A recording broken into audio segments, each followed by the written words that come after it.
In today's video, I'm going to teach you how to show or hide multiple fields in Jotform, a process that only takes about 5 minutes. Let's dive in and get started. To begin, head over to jotform.com, and if you aren't already logged in, make sure you sign in using your credentials. This is your starting point for accessing all of your forms and the features you'll need to use today. Once you're logged into your account, navigate to the My Forms section. This is where you can see a list of all the forms you have created. Browse through and select the particular Jot form you want to modify.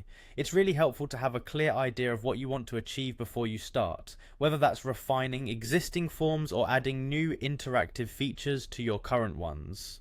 After selecting the form, you'll be taken to the Jotform form builder.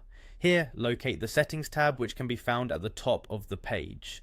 This section houses the settings you can adjust for your form, including conditions. Now we're getting to the core of what we're doing today, manipulating the visibility of form fields based on specific conditions.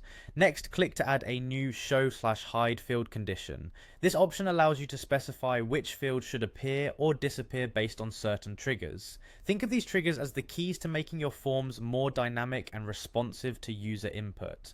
Now for the IF section, select the field that will activate the condition. This could be anything from a drop-down menu to a checkbox, depending on how your form is structured.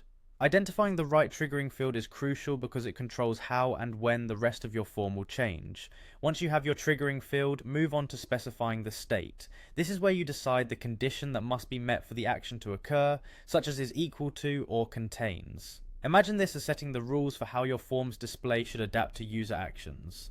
Then in the value box, enter the specific value that should trigger your condition. This could be yes, a date, or any text relevant to your field. Getting the value right ensures that your conditions work exactly as planned, making the form user-friendly and efficient. For the DO section, choose either show or hide. This straightforward step decides what happens when the condition you've set gets triggered. Finally, select the specific fields you want to show or hide when the action is triggered. These fields are the ones that help your form adapt to the user's needs, making it a more engaging experience. Make sure to click Save at the bottom to secure your changes. Nothing is more frustrating than losing all your adjustments, so don't forget this crucial step.